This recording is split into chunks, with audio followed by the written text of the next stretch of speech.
Dugout Nation, welcome to the Dugout CEO podcast. Today, I am joined by Tyler Gillum, who is the head coach of the Savannah Bananas, a collegiate summer baseball team located in Savannah, Georgia. Known for its crazy antics and nonstop entertainment, the Bananas strive to create the best fan experience in the world. It's no joke why the Savannah Bananas are one of the coolest things in all of sports. In our conversation today, Tyler lifts up the hood and gives us an in-depth view of why the Bananas are taking not only baseball on, but the business and baseball world by storm. There is so much you can learn from this episode, and no matter where you are in life or in business, there will be things that you can take away to make a difference where you are. Tyler, welcome to the Dugout CEO. Thanks, man. I'm pumped to be here. It's great to talk shop with you. It's going to be fun.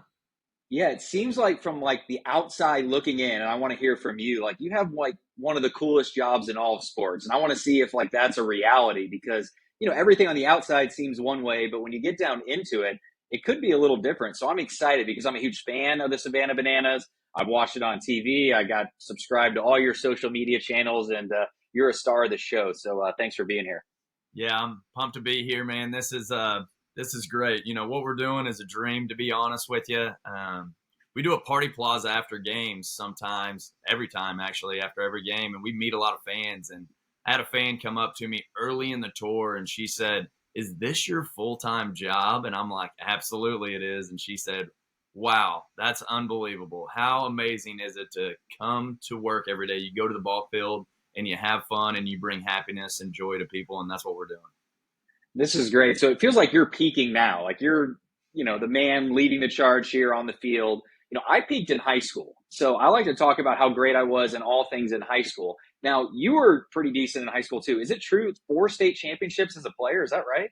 Yeah, well, I played with really good players. That's why I won 4 state championships. I played college baseball, so I was an average player in high school and good enough to go play college ball. But I think one of my biggest skills is I've been able to surround myself with highly functioning people and people that are striving to be their best, whether that was in high school with the players I played with. My high school coach was the winningest high school coach in the U.S. history, actually, in 2021. He won over 2,126 baseball games. Eddie Collins is his name. And so I got a chance to play for him. I went to college at Seminole State Junior College, and it was the winningest junior college in the country at that time in Seminole, Oklahoma.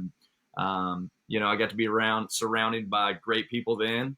And I've just continued to try to do that over the years. And now here we are in Banana Land with Jesse Cole and company. And we're just keep trying to take it to the next level. You said something about peaking, and, the Bananas are getting a lot of pub right now, but we actually talk about we're only in the first inning. We're just getting started, and we're trying to make this better and better, and we call that plussing. So every day we have a game, or every week we take a look at what we did the previous week, and we say, okay, how do we plus this? So that's what I'm personally trying to do, trying to continue to plus where I'm at, and that's what we're doing as an organization. It's amazing. So you probably learned some things from whether it was Eddie or your coach, in college that kind of allowed you to kind of be a great leader of people. Jesse said this in an article I just read. Tyler is a special person. Only a handful of coaches in the world can connect with players and help them be their best both on and off the field. So talk to me, who taught you this stuff? Was it your high school coach or college coach, or how did you learn these attributes that led you to getting such a an amazing vote of confidence from your owner? Yeah, well, thanks to Jesse for that quote. It's been fun, and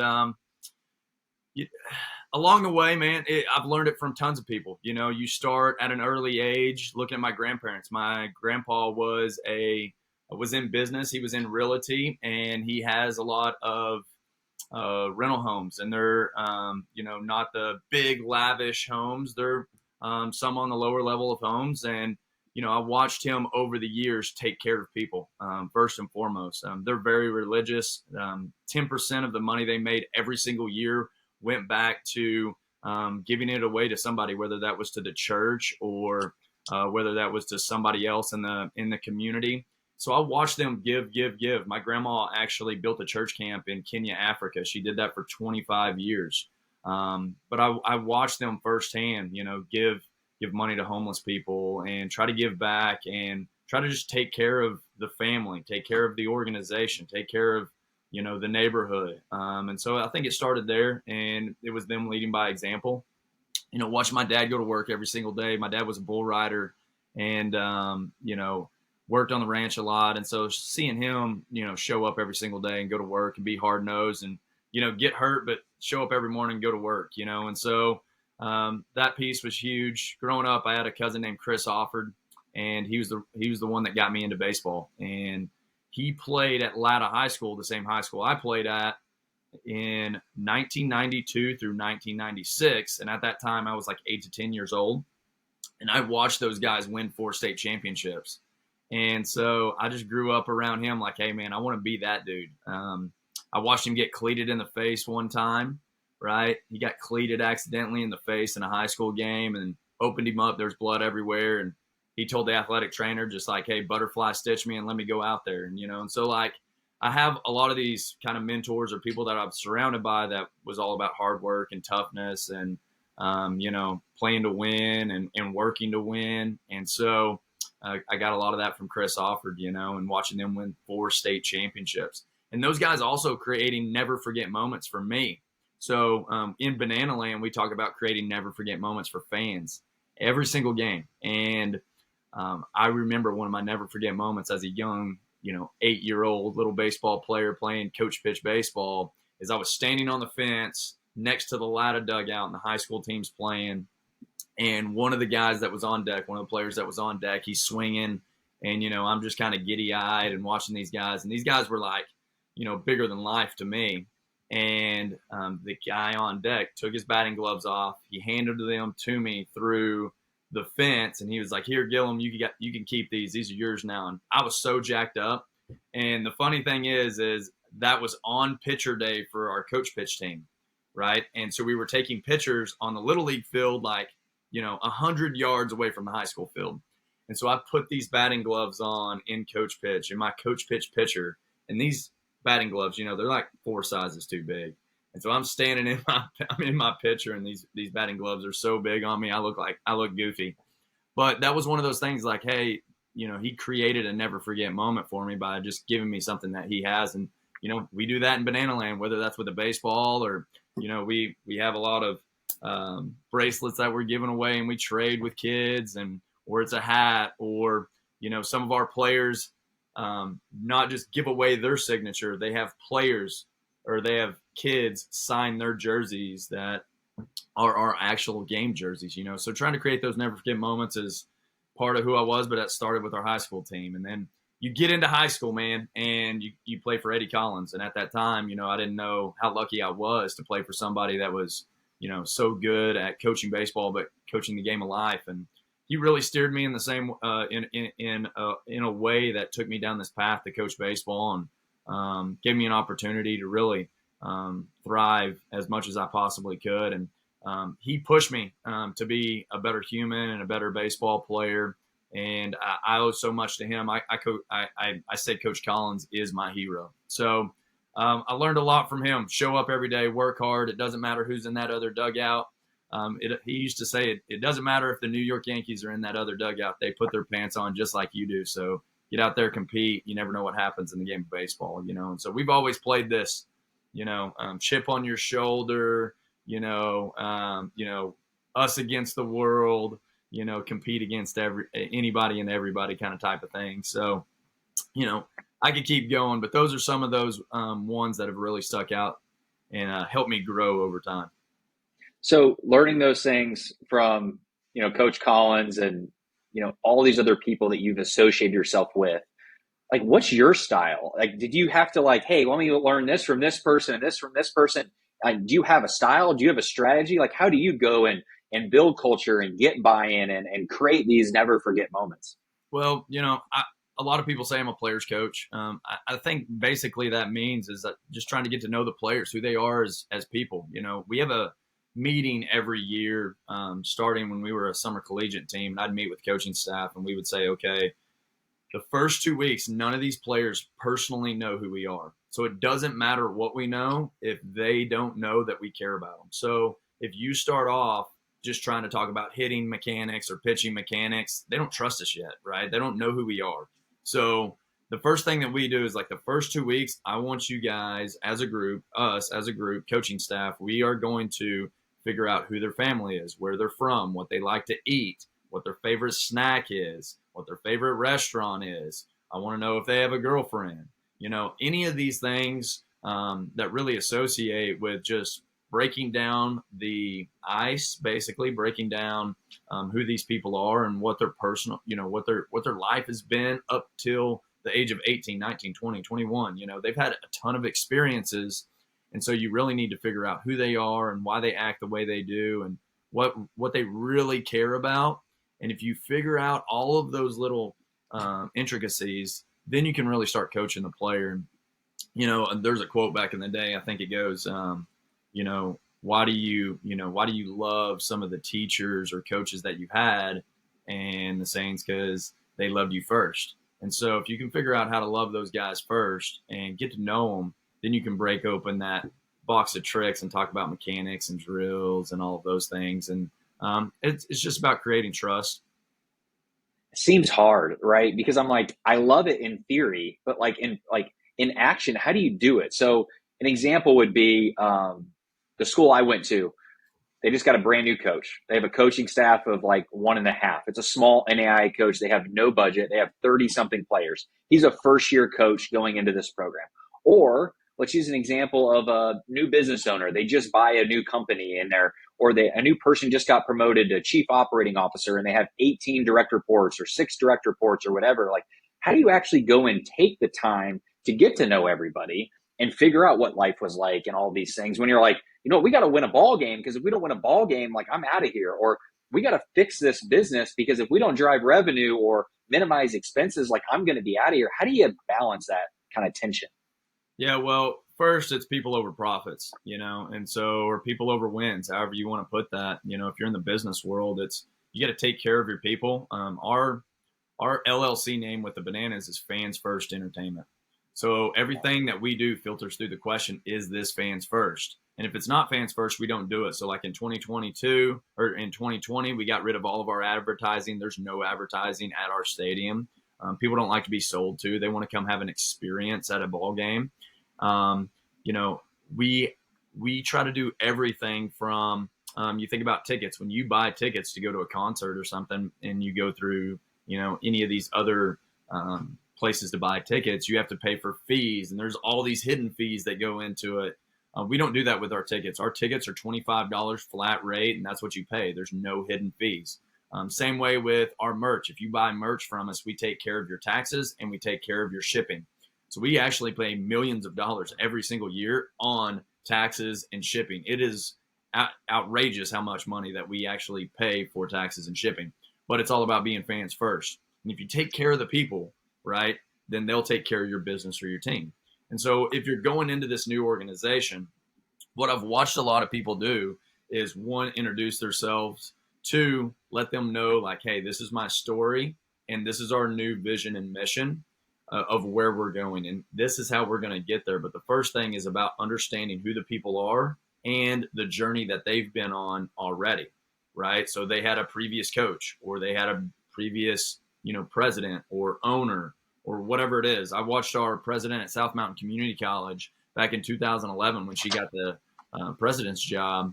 I watched her for 6 months basically set up meetings in the fall of 2011 and go to every single department, go to every coordinator, go to all the teachers, and all she did was ask questions. She said, hey, where have you guys been? What are some of the problems you guys are having? What are some of these solutions that you think would solve some of these problems? And how can we take this to the next level? How can we continue to, talk about students and lift up students and help students, not just while they're here, but also when they move on and transfer to 4-year schools? I'm seeing coaches go into those organizations and do the same. And a lot of times coaches, I've seen go into an organization and they go, they put their hammer down and go, this is how we're doing it. If you don't like it, you're out of here. And, that doesn't work very much anymore. There's some things that, we need to, have standards and expectations, But the initial piece is people need to understand, like, hey, this is where we were, all right? This is where we are right now in the present, and this is where we're going. So you got to paint the picture for them as the leader to understand, hey, that's what it was in the past. All right, this is the history of who we are. This is where we're at, and this is where we're going. And you got to see how many people want to get on the bus.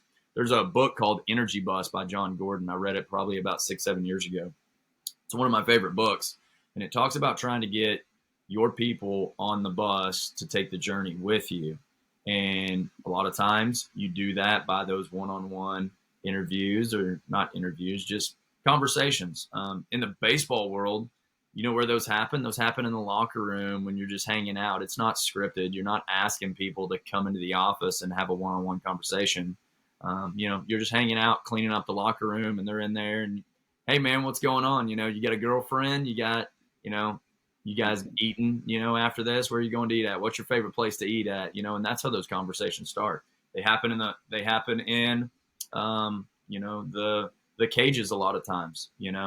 I've got one of my favorite players that I ever coached, my first year coaching. His name's Ethan Gold. He's now the strength and conditioning coach with the Jacksonville Jaguars. When he was a freshman, me and him used to just stay in the cage for 2 hours. We'd only hit for probably 45 minutes to an hour. The other hour would be just talking about life, talking about adversities and how to go through those.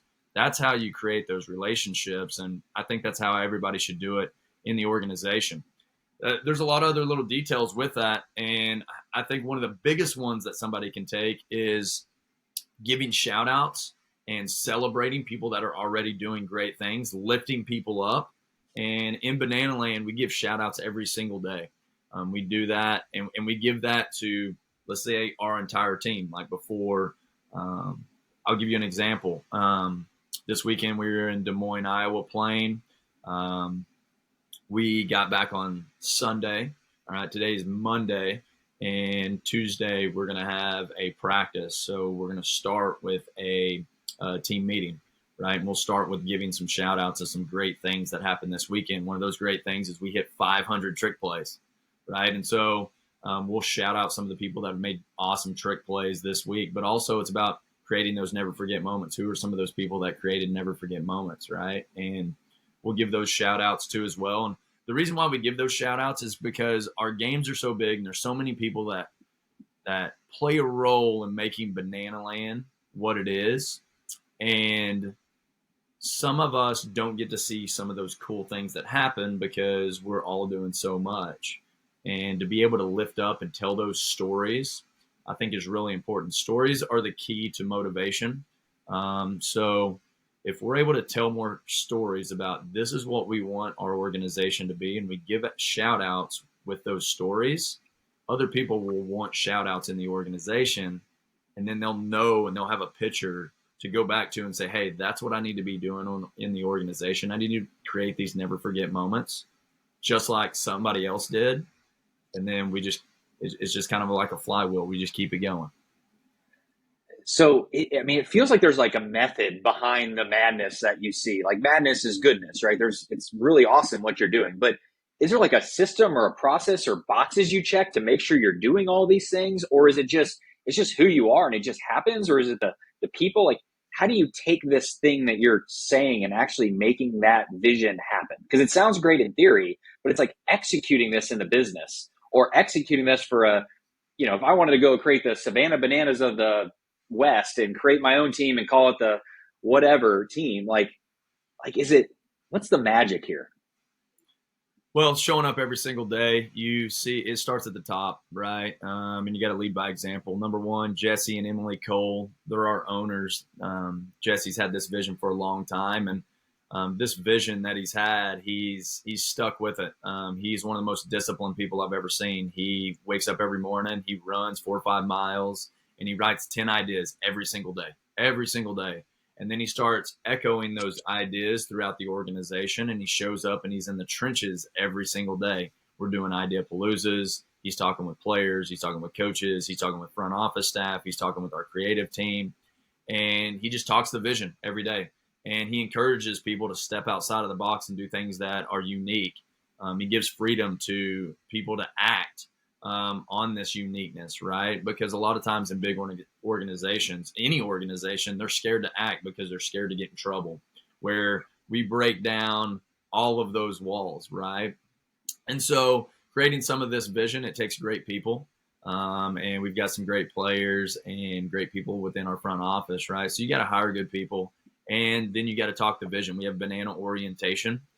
So when you come into Banana Land, you are going to get your banana orientation of the entire history of how we came to be in 2016 and some of the stories that built us along the way, and some of the, you know, guidelines and expectations of what we do. But a lot of those are stories. We just tell stories along the way about creating these never forget moments. And back in 2018, when I took the head job with the Bananas, we were just a summer collegiate team.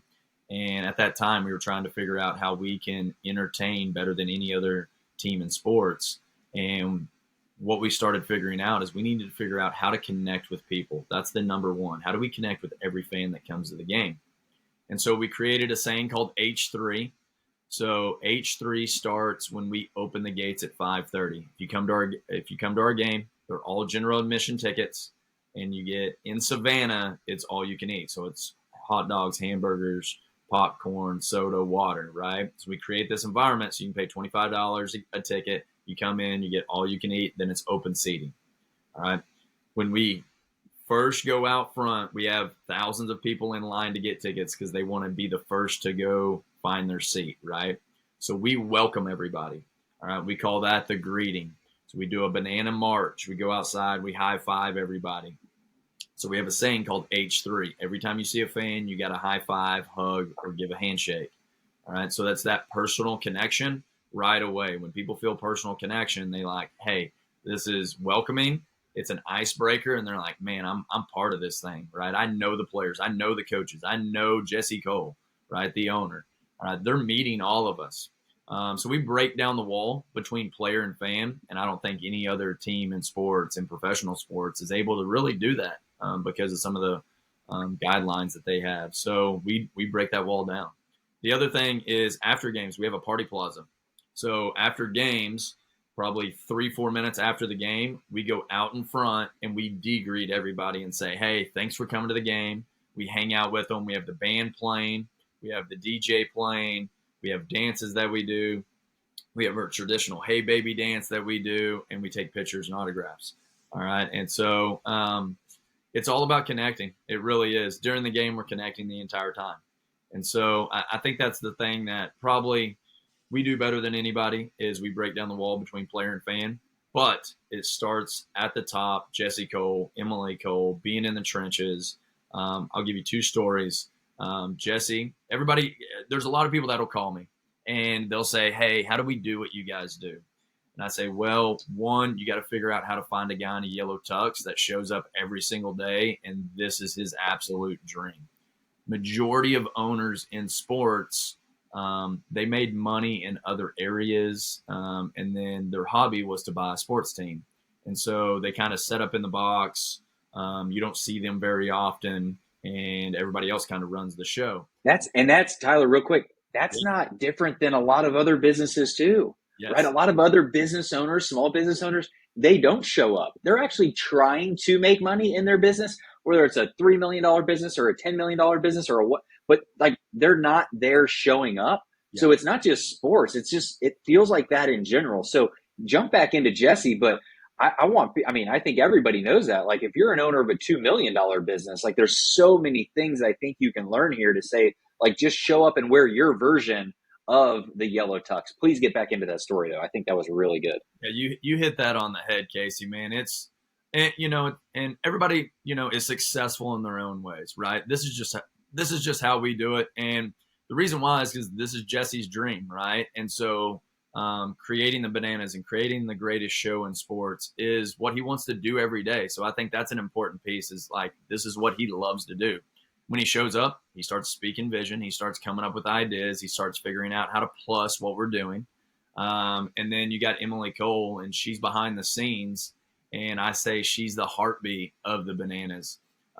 Early on in Banana Land, when we were just a summer collegiate team and we were having trouble selling tickets the first year and getting people to work game day staff. Emily Cole was flipping burgers. She was picking up trash. She was, completely immersed in the organization behind the scenes to make sure it was all running really, really well and taking care of the people, that are working for us, the employees, right? And so you need owners like that are going to take it to the next level and show that they care. That's one of the things we highlight so many people in our organization and make sure, happy birthdays are happening and anniversaries are happening and we give bonuses and she's giving shout outs. So just know it's showing up every single day. It's somebody that's leading that charge. It's talking that vision and mission. And hey, we're growing and growing and growing and getting bigger. And it's growing really fast. And what we're learning is we need to continue putting people in these leadership positions that can talk the vision, that can talk the mission, that can lead by example. So we're looking at hiring some more people that can lead that charge and be in front, not just in the back going, hey, you guys need to do this. It's in the front. Hey, this is what it looks like. Where does somebody go? Because somebody's listening to this and they're like, hey, maybe it's not for me, but I have, a nephew or a niece or my son or daughter. Where does somebody even go to say, hey, you know what? I want to maybe potentially check out what opportunities are there? Yes. Go into the Savannah Bananas website. You'll find a link on the website that has job opportunities. For example, like interns, we hire about 10 interns every either summer, spring, or fall, and they travel with us on tour too as well. So I think this is one of the best internships in the country. One, it actually pays a little bit of money, right? Most internships don't pay any money. We actually pay a solid little chunk of stipend, chunk of change that they can get by, I'm a big believer in if you want to get into the sports world, it's almost important. Like for me, I just wanted to get around somebody that was really, really successful. And I would almost pay for that when I was, 20, 21, 22 years old. It's like, I just want to get my foot in the door and I want to work and I want to learn what the best of the best are doing. And right now with sports marketing and creativity and our creative team and video, they've got so much freedom to learn and put things together. And they're part of creating this thing I think it's one of the best internships in the country when it comes to sports. So we've actually got that coming up here in this next week. I think we're opening up some of our internship possibilities. Those interviews are going to show up for 2024 spring. So we're interviewing now. So if you're interested, sign up. Yeah.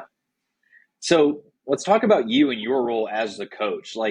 What does that look like? You got a lot of personalities there to manage, or you got a whole lot of off the field stuff, on the field stuff. What does a day in the life look like? Or what are your roles and responsibilities and how do you manage it all? Yeah, I mean, the number one thing is you got to be organized. You got to have great people around you, and you do the best you can, right? You just show up, put the work in every single day. So number one, great people. We've got we've got great coaches around us. Adam Byron's one of our coaches on staff too. He handles a lot of our director of ops side of things. He shows up every day. Me and him get along so well because it's just show up and grind every day and get the work done and make sure the guys are taken care of and figuring out how to plus it. The party animals have great coaches too.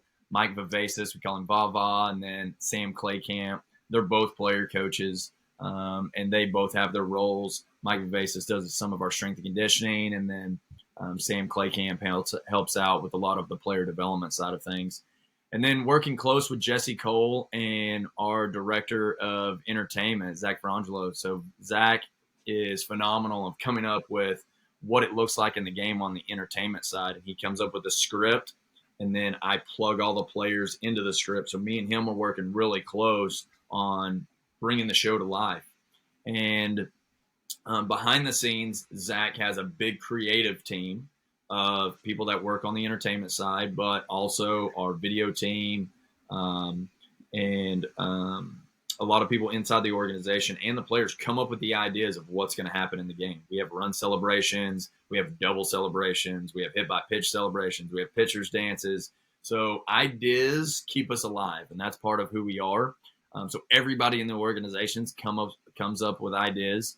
Then we take those ideas on the field and we practice them, and then we edit. So number one, we have to have ideas to start with every single game, every single day. And so a bunch of people come up with that. Number two, we have to put them in play and not be scared to screw up. We have to go through what we call the mess. A lot of people are scared to go through the mess because they're afraid to fail. We're falling forward, right? We're failing forward, right? So we have to try something in order to say, hey, how do we edit that and make that a little bit better, right? Once we edit that, then you kind of put it into the show. And sometimes, honestly, you put it into the show and then you figure it out. Every single night we do 15 different things we've never done in a game. 15, right? So last year on tour, we would do probably like 3 or 4 new things. All right. We completely pedal to the metal, gas pedal to the floor. Hey, how do we do as many things that we can to challenge ourselves and then edit them, make them a little bit better, and just keep that ball rolling? So that's part of it as well. I've got a great behind the scenes recruiting coordinator. His name's Barry Aldridge. He's been a part of the organization for 16 years, since 2016. He started as an intern. He worked his way from tickets. He's done everything you can think of in the organization. He worked his way up to vice president. And then he took a realtor job. And now he helps us out as like basically a part-time gig as GM, recruiting coordinator. We give him some duties that he loves to do every single day. And he comes up with, hey, who are some of these players that are going to be a part of this organization? So me, Adam, and Barry are kind of that 3-headed monster on that side. So one, it's just great people, man. There's a lot of things that happen in Banana Land, and I'm just a small piece of it. Yeah, it seems like you guys have a really good, idea of the position you play on the team too. Like maybe there is a little bit of overlap, but it's like, hey, you have your role, Tyler, and this is what you do really well. And all right, this is not my role, and this is what I don't love doing or I'm not good at. Jesse has his thing, and it sounds like you're just surrounding yourself just like you would a baseball team. I mean, a shortstop shouldn't play first base, and a first baseman that's left-handed probably shouldn't catch, right? Everybody knows their role and responsibilities, and whether it's a sports team or a business or whatever, if you can define what success looks like and put people in those positions that love doing it, I think that's really good. So I want to talk about the first game. I think this was the first one that was ever like on ESPN. I know it was the first one I watched, but I'm watching this thing and I know it's like a little bit of, theater and entertainment. Is it real? Is it not real? So take me back, Tyler, for this Bill Spaceman Lee thing. Like, I remember watching this. Was that, I don't know if anybody heard this, but talk to me about like what happened there and like, I guess like what really happened on the field, because that was interesting. Yeah, that was a scary moment, to be honest with you. So first off, a lot of people think like some of our games are scripted because they compare us to the Globetrotters. One, I get the Globetrotters comparison, but none of our games are scripted. We do some entertainment stuff that's scripted, but the game is real. The one-on-one battles at the plate, the party animals are trying to win. And we've tried to make this tour as even as possible from the party animals and the bananas, like the talent-wise on both sides. We are all almost like the record between party animals and bananas on this tour is almost 500. And so we wanted to make sure going into this tour that everybody understood it wasn't scripted. All right. And then so going into that ESPN game, to give you a little bit of info on that, we just finished the 2022 tour. We went to 16 cities. 7 cities. We played 16 games. Banana Land came out. We created Banana Land. ESPN shot Banana Land. And they were going to put Banana Land out on ESPN Plus. That's our documentary. So along with that, we were going to play a game on ESPN2. All right, so we're playing on ESPN2. This is September. I think it's September 2nd when this happened. We had a ton of rain, so we're battling rain. We've got the tarp on. We're pulling tarp like 5 times. So we're trying to make sure this game gets in. And what happened, if nobody knows, Bill Spaceman Lee, 76 years old, he pitches for us. All right, and this guy is the man. Like, he literally has all the energy that you would ever want for a 76 years old. He throws a ton of strikes. He still competes every single day. So anyway, he's going to pitch for us that night, and he's actually in the bullpen. And he has a situation in the bullpen where he passes out. in the bullpen as he's warming up right before he comes into the game. Luckily, we had Matt Wolf in the bullpen, who is he's our rodeo clown that does trick pitches. He's actually warming up Bill Lee, and Matt is a firefighter and an EMT. So he ran over, started giving, trying to resuscitate Bill. It was scary. Bill was out, and we had EMTs in the stands. They came down, and everybody was praying on the field. Like, it was a scary moment. That was not scripted. A lot of people were asking, like, was that scripted? And so they brought Bill back, and he actually walked off the field. Come to find out, they said he was dehydrated. He said he didn't eat much that day. And so Bill gets up, he walks off the field, gives a wave to everybody that he's good, and they take him to the hospital. And scary moment. Bill's crazy, and everybody that knows him, like, Bill walks around every single day, and he talks about, like, hey, one day I'm going to die on the field. My dream's to die on the field because I love being on the field. And so the funny thing was, he got up and he said, man, I thought I was going to die on the field, but I didn't know if it was going to be in the bullpen. Right. So he's like, I don't want to die in the bullpen. I want to die on the mound. So people that know him, he talks about it every single day. And it's kind of this weird thing, but that's his personality. He loves baseball. He is a baseball through and through guy. And, his life, like, he plays all over the country. He literally just gets on men's leagues teams every weekend and plays. And so that was a situation that happened. It was a scary moment, but we got through it. Bill's okay. Yeah, and I just remember watching on TV and seeing guys sitting around the mound and praying and holding hands, and I'm just like, wow, the Savannah Bananas are really important. I mean, what they do is really important, but it's the people, and the way that you guys like rallied around that, and he walked off and he's still involved. Like, it's just super special. I think it just goes to the culture and the family, because there were both teams together praying, and everybody was doing their part. And I think it's just so special because it's the culture that you guys set probably on day one of orientation or in your tryouts, that, hey, we are a family, we're working together, we're putting people first, we're putting fans first. I think that's amazing. And I mean, just really cool, Tyler. So talk to me. Let's end here with Bet on Yourself. Like, what is that all about? Yeah. So in 2017, I was teaching a class called Healthful Living I taught that class for like 10 years. And a part of teaching that class, I would do a quote of the day every single day. We'd watch motivational videos every single day. And with that, I got to a motivational video, and there was a guy talking, and he said, if you don't set goals that scare the hell out of you, then you're missing out. And so I basically took that, and going into 17, I said, I'm not going to set a yearly goal. I'm going to set a life goal to try to have a positive impact on 1 million people through baseball, education, and exercise. And that's been my North Star since 2017. And, those are my three passions: is baseball, education, and exercise. At that time, I was at South Mountain Community College, and I was the director of exercise science and ran our personal training and pre-physical therapy degrees there. I was managing our fitness center. I was doing strength and conditioning for our baseball team, and obviously coaching baseball. And so I said, okay, if we can just impact one person a day, like, if I can continue on this path for a long time, eventually 1 million people is going to show up. I don't know how, I don't know when, I don't know how it's going to present itself, but I know something good's going to come out of that. And so if I can just stay true to that, that's what I want to do. So if you fast forward to now, going into 2023, here we are on the Bananas World Tour, and I'm staying true to that goal. And I created some shirts that say Bet on Yourself. And Bet on Yourself is just what I've been doing my entire career, going into college baseball, going into coaching, working for no money, just trying to chase this dream to be the best baseball coach that I can possibly be and try to impact people. And going into 2023, I said, hey, we need to create a shirt. Let's put Bet on Yourself on it.